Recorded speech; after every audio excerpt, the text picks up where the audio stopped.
part 3 of 4 or 5. Don't know.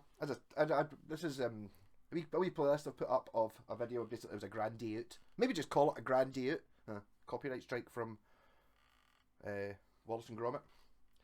No, Grand Day Oot, not out. Oot. Therefore, it should be fine. Yeah. So I don't think there's any guitar in this at all. Oh no, there is. Down at Taylor's, we're playing guitars. He was showing me. I don't know. There's probably actually quite a lot of guitars in it. Actually, I'm pretty sure he showed me he's got about half a dozen. So if you're ill, this would be perfect. See if you've got COVID, this video's a perfect thing to watch. You just turn it on and then set it in autoplay and you get 2.5 hours of entertainment? Maybe. Anyway, so did I say this was part 3? I can't even remember. Yeah, this is part 3. Maybe there's a part 4. No, there will be a part 4. Is there a part 5? We don't know yet. Depends how I chop it up. Enjoy. I copied that headstock without meaning it for a guitar at one point. I like the headstock. Is it Marshall? It's no. Rocket Special, so does that make it the Marshall guitar? I think there was this, but you could get like a Marshall and like a Marshall guitar set. Yeah. Might be that, I don't know. It's alright, it's a bit uncomfortable. I haven't set this one up yet. And it has got those. Right, eyes. yeah. You know the kind of caliber we're working with. Yes, The rest of them are pretty much just like. See what's quite good is seeing Lidl. They do spray oil for £2 a can. Aye. If you take those tuners to bits and then take the backs off them and give them a bit, it makes them less shit. As long as they're not completely fucked. I think to be honest, they're all right when they're new. It's like the problem is once they've been bashed off a table or a door, they're fucked immediately. If I take them off a guitar to replace them with better ones, I do hold on to those. And you'll see that I do find a use for them in a second. This was £20 at a charity shop, and I just thought it'd be funny to leave all the stickers on it. Yeah. Especially stuff like, emo rules and Oh wow. I rock, you suck. Nice. Doherty drugged my penguin. Right, yes. Do you reckon that's all from one Kerrang? It's like, Yeah, I'll just use the entire sticker sheet I got with this Kerrang on no guitar. That's a really nice wee amp as well. Yeah. It's actually.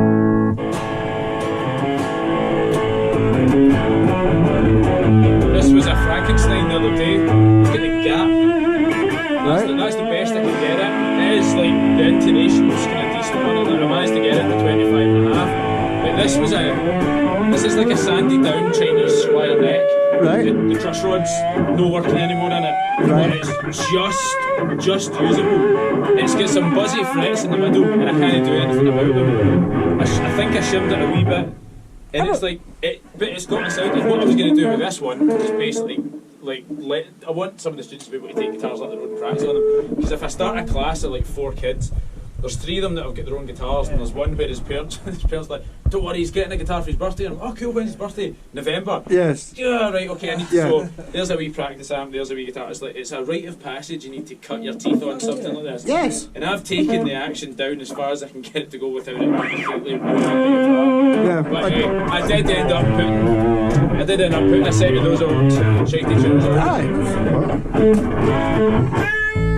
Well, that's alright. If the truss rod's stuck there.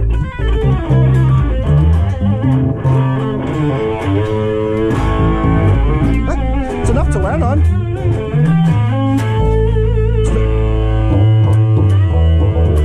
I mean, it's not a Harley Benton. It's like,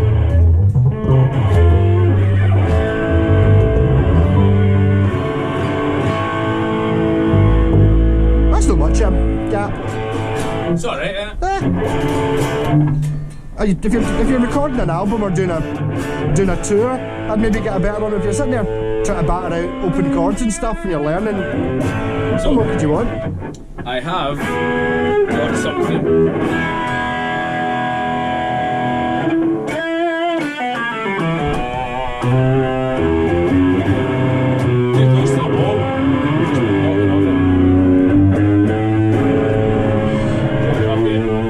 Interesting things here.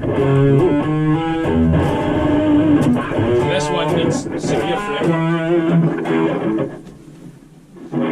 The 20th fret on this guitar is like the highest high fret I've ever seen in my life. Really? It's like, you see when I put the fret rocker on it, it was like a seesaw. Mental. That's your reflection. Not mine. I don't use picks as light as that. Well, that's got a scallop neck on it. Look at that. Wow. What the fuck? Is that a crack all the way through the body? I don't know Oh no, what it's is going not. on. It's not. It's not. So that was in pretty rough nick when I got it, but I had a go at doing the wee daft relicy thing, which is why I gave my daughter a hammer and let her scalp it, and I scraped a bit of paint off. I bought pre-relic hardware for it. Alright, aye. And I did a wee split and a wee Gilmore thing in there. Nice. Now that actually had that sanded neck on it. They were originally the same guitar, but this is the funny thing. I've made it all look knackered there, and then it's like the shiniest of shiny. It's an AliExpress neck that I got for 60 quid when I was going up to Blitzkrieg last time. The guy dropped it off around the corner. Right, cool. I did put a set of Lock and Wilkinson tuners on it, but I want those off because I have the rusty ass Wilkinson set that go with that. Got you, yeah. The nut looks like it's been cut by Ray Charles. Right. It's absolutely mental looking. If you look at it, it's all like squinting. So it needs a severe bit of work to make it kind of properly playable. But What is it? It says whose signature model is it? that's Ingrid Malmsteen. Oh, I was going to say it looks like I didn't know that's what his signature looked like. That was one of the ones I was going to buy when I was in China. I was looking at the Strat, thinking, yeah, I get one with a scallop neck. See what it's like when it's actually been done. It's weird, isn't it? It is weird. It's a pure severe scallop they get as well. I've got an Ibanez that's done it, but they've kind of done it so it's scalloped on under the string. I think it starts about the fifth or something, Yeah. and then it kind of goes up, but it only goes under the thin strings, whereas that's just pure all the way train tracks. It's amazing if you can get actually under the string, isn't it? Yes. I have enjoyed that. I've had to adjust a wee bit to try to play it. But once it's properly set up, I'll develop the touch a bit better. I don't think I'm a heavy-handed player, but I certainly have been like, am I bending that in the way just now? Yes. No, there is an element of that where you're like, I'll just clamp down in this chord. It's like pure. You can get a sort of tremolo by just going Go lightly. pulling it in. In fact, I could just take a keyboard. Aye, go for it. So the toggles on this one are. This one here's the bucker, so that would be it in full humbucker mode, and that's it in single, and that's the Gilmore switch on and off. So obviously that and split is your kind of outside coil niceness. I don't think I've given you a single guitar that's in tune. No, he doesn't like guitars that are in tune. That's why. But before I go in and do the what's in the bag things, I sit outside and make sure they're all fit before I give it to him. The temperature changes rapidly in here because if I'm in here I stick a wee heater on and then I leave and none of the rest of the building's been heated for the rest of the while, so I come in and it's like I can see my breath. Yeah. But the thing is that all the guitars, although they'll be out of tune, once it gets back up temperature, they'll all just come back into tune again. Because it's not like nothing's moved, it's just the strings have stretched. Is that your note? Which is your fret then? Find the fret. Which one? The one that's fucking like. There's loads of them. But fret 20. I'm sure it's fret 20. It's mental. Fret 20 on the high E string is like. No, I mean these guitars. I was looking at them when I was in China. They were 40 quid. Like delivered. It's a nice one. I'm talking the fret rocker was like that on it. Yeah. It was absolutely mental. My hands are actually still black from doing frets over the last 2 days. I've got three acoustic guitars for 30 quid. Really. All in cases, but all needing fret work.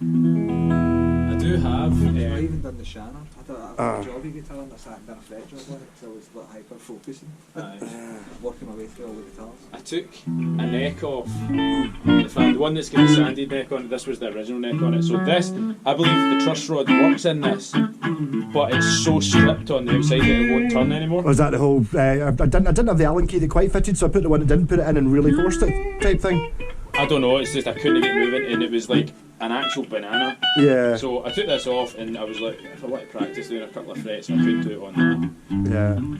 Or I could hit someone with it. You know, it's a I need to- multi-use tool. I need to develop a different way of doing frets because I keep doing my shoulder in because I'm sitting there like that. There must be a technique to not sitting like that. You know, and it's like just seems to do the oh.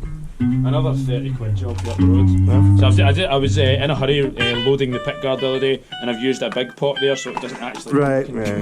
Been there, yeah. Is that a stag? A stag, aye. Yeah, they're brilliant guitars by the way. Aye. Done really good lead. Really good. That fell off, so I V's. glued it back in. But, The ones with the metal- Branded tuners for 30 quid. Stag banded chips. Yep. Wee bit of dented. To be honest, I would probably have bought that without any pickups, or as long as it had the neck and the body. It did well. It didn't have. These are the pickups from that turquoisey Les Paul that I had put the Warman Zebras in. Right, So they're right. the Epiphone ones. Right. And then I just had pots lying around. I bought a switch for it. I was. This is one of these ones I'm like, can I really be arsed doing anything fancy to it? This is going to get kept in here because if kids come in, they're going to go, oh, can I get a shot of that? And then I'll just laugh my ass off as they try and sit it in their knee. Yes. I did have to go over it with the old furniture pen because of all the gouges that were out. Yeah, no, flying V's are cool, but it's having the ability to just go to your bridge just went. But see, like they're totally cool, but there must be kids who buy them. I want flying V, I want a flying V, I want a flying V, and they never learn to play because they can't play it. I'm certain I had a very, very similar model to this, more the kind of navy one with the white pickguard when I was like 16. Right. I don't remember what happened to it, so I think I fell into that category as well. I just always thought it looked cool. I could never believe, see, when you used to watch Sounds of the 70s, it was called, used to be on the TV, and it was like it showed you Sounds of the 70s folk with a flying V, and I couldn't understand how a flying V was ancient. It's like, Yeah, well- surely that must be brand spanking new and from the future. Well, when did they come out? 50s? 50. Something like that. Something like that. If you watch the Rick Nielsen collection video, Right. which is like mental, it's like he's in an underground bunker, Aye. a library, but it's hard cases. Aye, Harkett all end on. And he casually says things like, oh, this is the first ever Gibson Explorer ever made. And you're like, what, Rick? And then he brings out 3 Carina flying V's for it. It's just insane. Yeah. But he talks about them coming out, and he's always been quite an eccentric guy, so he was getting these, and then it was like, they just bombed. You know what I mean? They just bombed. They never did end until they not bring it back out in '66 or something. Yeah, They only made. I was listening to a good podcast the other day, the Highgate podcast or something on Spotify. They were talking about Melody Makers, and they were talking about all the times the Melody Maker has been discontinued and reissued, Right. and it is like 20 odd times. They Right. bring it out, they bring it back, but they put this, then they change that, then they give it a more normal looking headstock, then they put a A humbucker in it, and then like stuff. This might look familiar to you. Oh, the Jarmond. Did you get your 3-way, your on switch, and it does what you wanted? This guitar's wonderful. I mean, it was nice when I got it with your setup on it. So this is what I swapped Tony for the Buckycaster. Yeah. So Tony, I've given up the drink. I don't want a Bucky guitar anymore. Aye, no worries, man. Come up. And the first thing he offered to swap me was another Buckycaster. Yeah. I was like, the Ibanez is nice, Tony, but it defeats purpose. So I was drawn to this because it's so bloody quirky. I did that. It's just fucking amazing, isn't it? Yeah, it's I such know. a simple thing, but it makes it. What guitar do you ever go, oh, that tailpiece? Yeah. So yeah, I tried to use the switch that you put in it, and because it was an on-off one, the middle state was dead. Yes. And then I got this on. I got a set of tuners from it for a tenner, and these came off a Johnny Ramone signature that cost £1,000. So they're no branded, but they're absolutely fantastic. And Superb. split post as well. Superb. Really, really nice. I don't remember what was on it. I didn't know they were shit. It was just They weren't shiters, they were just normal ones. Yeah, weren't they were the covered ones. they? Oh, was it? Oh. So again, I've still got them back there. I never owned that. It didn't work. The pickup wasn't correct or something. Tony just gave it to me. Do something to it. I put a switch in it anyway. So that's the Alnico version rather than the ceramic one. Right. Is the bus one? You've got one of them in one of your Hello Kitties. My Hello Kitty, and Aye. it's fucking marvellous. So that's I've had the ceramic ones before Right. for a build, but I was like, I'm looking for something. I wanted this to be a homage to single pickup guitars because at first I was like, It's my favourite format of guitar. I was like, I could never do that, and then you play Les Paul Junior for a bit, and you're like, this has got mojo, this has got a thing. It does have a thing. See So- a Strat with a single bucket in it? Aye. That'd be amazing, eh? Yeah. So that's the Alnico 5, the on-off one. So, and this was just a roller bridge I had lying around. Yeah. I don't really know if there was much point in putting a roller bridge on a guitar. It's really basic. It's not gonna hurt it. Yeah, it's something. It's nicer to palm mute on than the one Yeah. before. Yeah. So, and then when I wired it up, by the way, I discovered that I had the 2 capacitors for the Eldred mod around the wrong way. So when I had it in position 3, it was like tone all the way off, and when I had it in the middle position, it was doing some weird things. Right. So I switched those around, and now it does all the stuff. So I want. Because the on switches are not, they're not symmetrical. Aye. Because it's kind of in the middle position, it links these two together. So it's different from, so you can, whereas the on-off ons are the same, basically the same. Right? So once I had it, can I switch back around? It's a homage to, obviously, it's got Les Paul Jr. like appearance, but it's also got the Esquire wiring. Right. And in your original Esquire wiring, you've got tone bypassed, tone circuit engaged, and then the third position is like a really deep fixed tone capacitor. And it was, keep in mind, these are pre-electric bass. Right, So yes, the idea, yes. The idea with the third position was you would be emulating a bass or backing Yes, up or and then doubling up a bass. doubling up on it. But it's a kind of slightly unusable tone, and you could probably get the Yeah, input but with that. what size of what size of tone cap is it that's on that for the preset one? The LG, it is a 0.047 rather than a 0.47. Right, oh, it's quite different then. So it's a I don't really know smaller what that one, does. Right, but yeah. It gives you that watt. It's 'Cause just, I was- I've been playing this like fuck, and it's been amazing. Can I? Carry on, please, Can I- you go. I was asked about with one the other day. I made a wee box thing trying out the 0.22 and the 0.44, Yeah, 0.47, and the 0.22 at full bung is actually. So I'm going to put in something, I think. So that's that kind of bypass. So the less circuitry is going through, the more brash Yeah. writing. Yes. Did you bypass the volume as well, or just the tone? Just the tone. Right. Bypassing the volume would be. I don't know if I really want it any brighter than that. Yeah. Now when you flick it over to the middle, I don't really hear a massive difference, but you could also So preset the middle. yes. No, I think if the tone control's up full, it's really. So, I don't know. The thing is, see, once you start taking stuff out, it just gets brighter and brighter and brighter. You know, if you just go straight from the pickup straight onto an output jack, it's pure death. But I mean, it's such a small amount. So you can. I like what I've actually been doing with it is tone all the way on, and then just leaving that at your kind of woman tones. Yeah, aye. And then having the third one. And the third one's I was jamming with the band last night, and I was going to this fixed capacitor sound all the time on it because it's so feckin' usable. I mean, clean. It's not really. Don't really hear much of a difference, but once you get a bit of gain on it, so let's go. Yeah. I love this.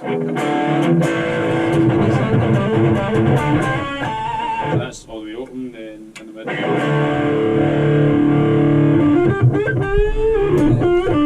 And then the half-cocked wah one.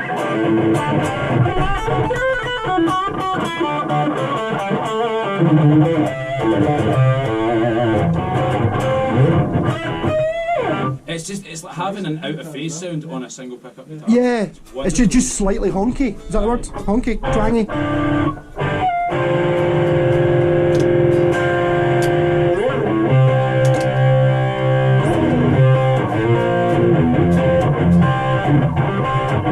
No, I like that guitar. I thought it was fantastic. It's like having a guitar that there's not really another one of these exactly like that kicking about. You know? No. I think you only made it for a couple of years. Somebody commented in the video I did on it that was like, I can't remember. It was only made for 1 year in whatever factory it was or whatever it was. And I don't know. It's an Indonesian cort, this one. Is it? Quarter, all right.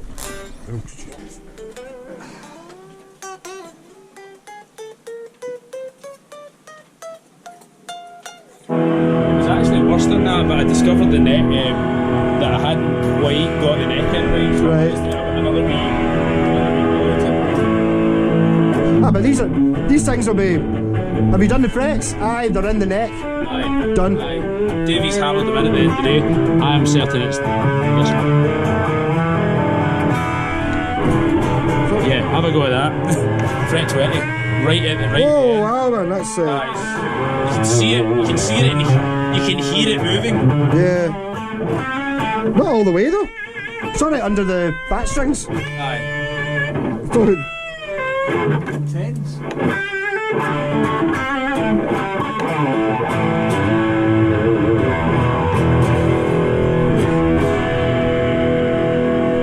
hammer that bastard in. Eh? Just hammer it in. Or just file it. Easy sorted. I just figured there was probably a better level than the lot on that one anyway. Yeah. Well, it won't have been done. It's like, you know, let's say these guitars are coming out the factory for £40. So basically the frets are put in. Next. That's it. You know, there's no going over them. Jesus.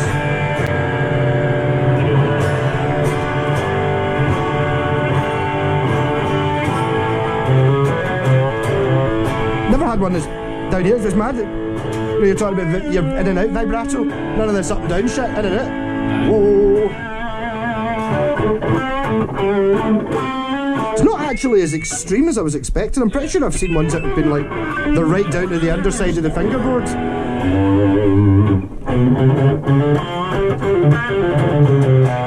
But see, you're talking about the wee, your wee string action metal square thing. See that? My pal Andy, I'm going to just now drop off a guitar to, has one as that. Have you ever tried measuring one of them? Aye. Measured it.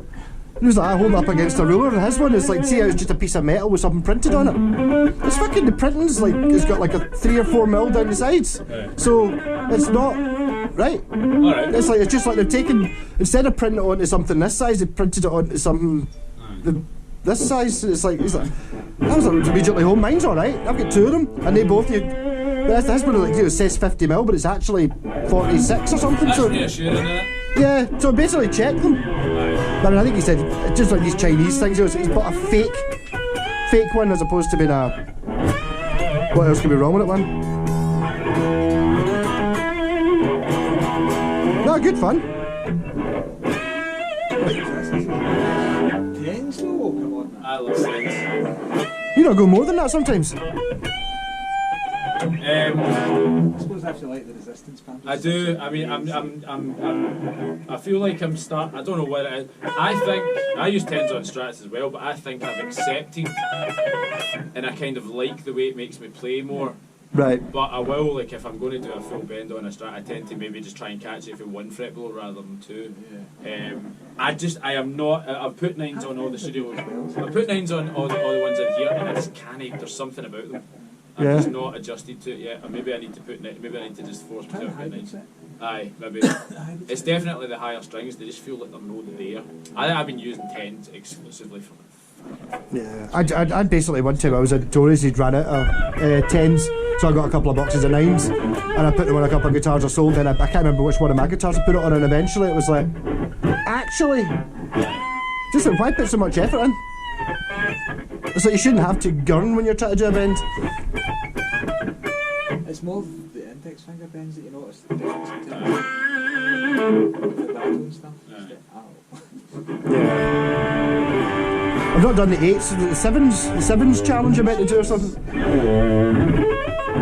If you're stuck with it though, it's one of those things, if you're down at someone's house, with a bottle of bucky or something like that, it's like, and that's what you've got, and you get, after half an hour of being forced to play it, you just get used to it. Brian May uses 8s. Something like that, aye. 8s and plays with a 36 Aye. I was actually watching an interview with him last night, and he was talking about there was a market you could go to, a market stall in Camden Market or something that sold individual banjo strings, and that's what the men did. You'd buy your 10s or 11s, whatever they were, and you'd go in, you could get a 9, and you just shunt everything up, and that's how you bent the strings. That's what I only used as well when playing banjo strings, because I know that it doesn't use it. He uses 8s in standard tuning, but 9s or 10s, and when he's drop C, because obviously 8s and drop C are going to be like bits of string, not metal string, just string. Yeah, that's a cool guitar though. And the upside down looking truss rod cover.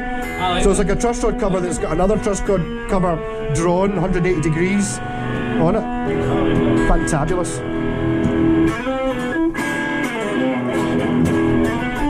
I don't know how much of this audio is going to be that usable, just because everyone's been hammering guitars for the whole thing. It's fine. Everyone's been hammering guitars. Subtitle it.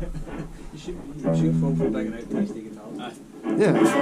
It's like giving them an amp. That's the problem. Yeah. Give them an amp. Don't give the man an amp. And that was the end of part 3. Again, I don't know when I chopped it up. Sometimes there's obvious bits to end things, sometimes I just have to guess. I don't like editing, this is why it's taken me a week to do this. I've still not done all the camper van ones. There's a solo episode from the camper van expedition when we go and visit this big spooky house thing, which I think is about an hour, about half an hour long or an hour long or something like that. I haven't even done the last part of that either. When we went, did we go to Kirriemuir? I think we did, but it was another day after that. Anyhow, if you're ill or trying to get to sleep, enjoy. Catch you later.